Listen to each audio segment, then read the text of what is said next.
Hello everyone, this is Julia. Thank you so much for joining me on my craft room adventures, and today I'm back with day 8 of my 2020 holiday card series.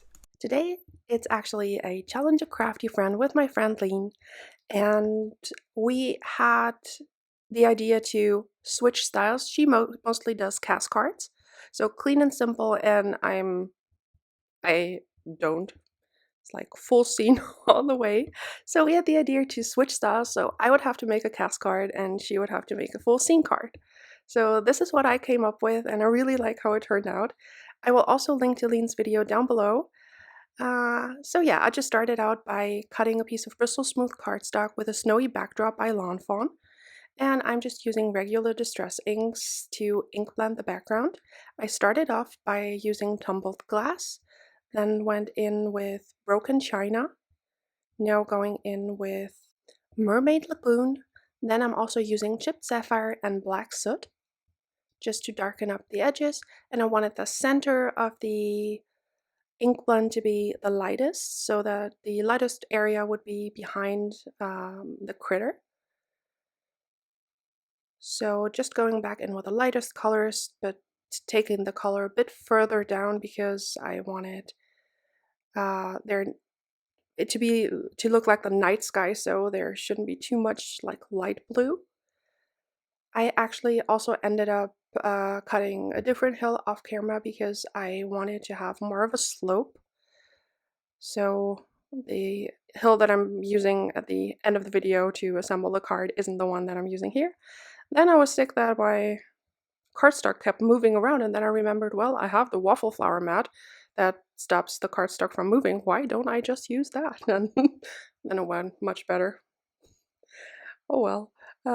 Using the black soot just to darken up the edges quite a bit, going in with the chipped sapphire just to pull the like black color a little bit more blue to match with my background, and then blending back with the Mermaid Lagoon to get a smooth transition between the colors.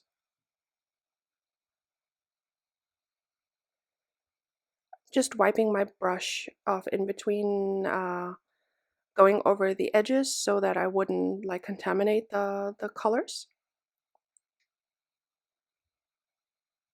And just blending until I'm happy with the result. I added quite a few layers of color here, but I really like how it turned out in the end, so it was definitely worth the effort. Just adding more black soot just to get it even darker. And once I was happy with it, I just added some liquid Stardust by Fawn just for some additional shine. And there you can see the sparkle.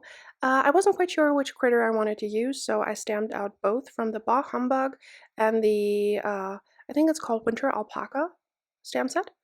So I'm just coloring both the same way. I'm using W3 as my darkest shade because both critters would essentially be white, but I did want to add a little bit of shading. So I'm just going over the edge with a W3, then blending that out with W1. Just where the shadows would be.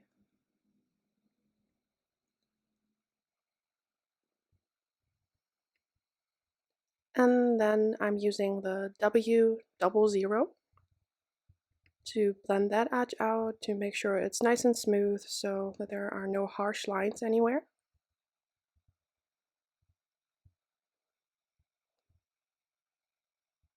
And then I'm going back in with the W3 to add a few dot details just for some added interest on my critter or critters.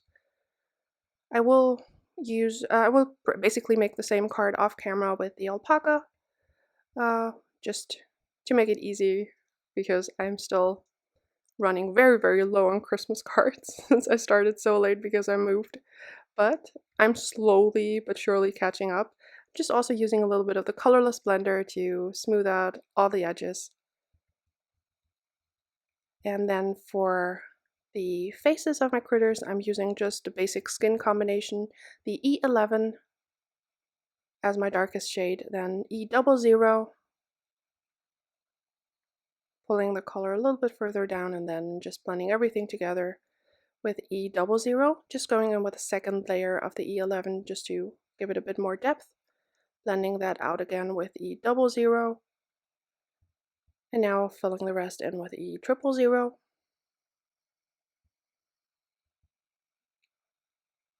Just added a little more shading on the back feet of the alpaca. And now I'm going in with R30 markers for my reds. I'm using R39 as my darkest shade.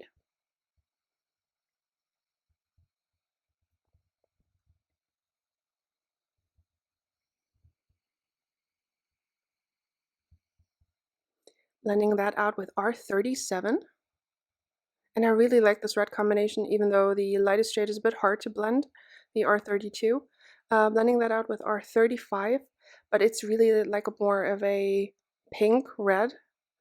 Well, it's still red, but it's more on the pink side, and it's really, really pretty.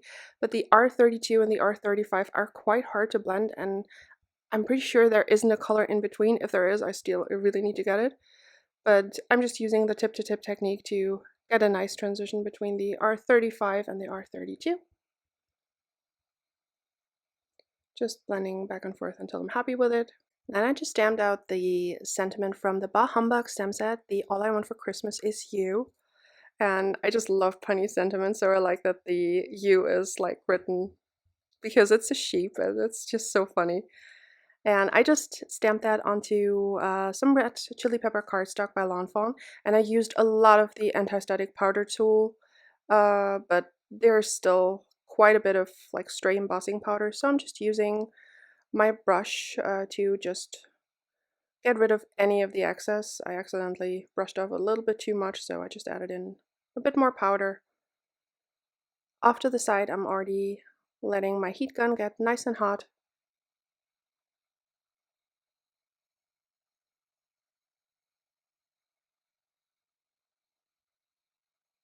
And now I'm just going over everything until it's smooth and melted. And once the embossing powder had cooled, or after I heat set it, I just used a baby wipe to remove any of the excess anti-static powder. Now I'm just using my trimmer to cut down the sentiment strips. And I wasn't quite sure how much of a border I wanted to leave, but I cut it pretty close to the letter so that the sentiment strips wouldn't be too chunky.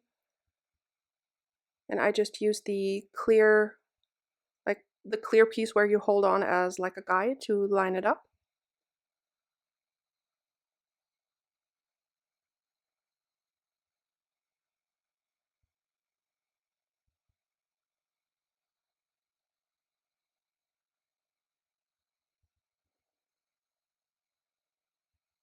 And this one was still a bit too long compared to the other one, so I just cut off another slither. And now I'm just adding the Christmas hat to the sheep. I also cut off the white edge on the bottom of the hat so that it looks like it's one continuous die cut. And I also cut some slits for the arms with a craft knife. And now I'm just putting in the little gift box, kind of struggling because I didn't cut out quite enough, so I'm just cutting the slit a little bit further, and now it's working. And just added the gift to the arms of my sheep. Then I'm just placing it in the middle of the card. I'm using my grid transparency just to make sure it's in the middle. But as you'll see in a little bit, I need to take it off again, but it all worked out fine.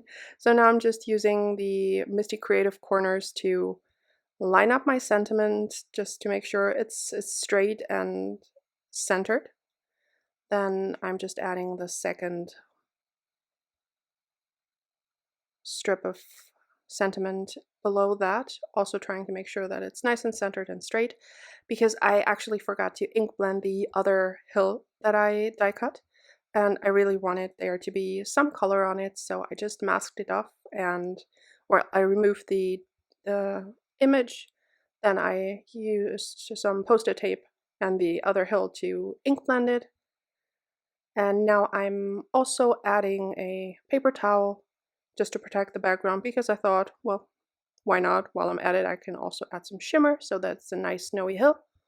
So I used the Sukaneko shimmer spritz for that. And now I'm just placing my sheep back in, again using the grid transparency to make sure it's nice and centered. And now I'm going in with some Stardust Stickles for the details on the Christmas hat and the bow on the present. And I also filled in the little stars on the snowy backdrop just for some added shine there. Just adding a little bit. There's not much in there, but in person you can really see a little bit of the pretty shine, so that's cute.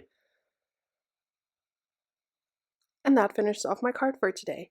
I really hope you enjoyed this one. I actually struggled quite a bit with the fact that, you know, I'm comfortable making scenes, but like clean and simple is really not something it's not my wheelhouse, but I really had a lot of fun making this, so I do want to make sure to make more of this kind. I hope you like it.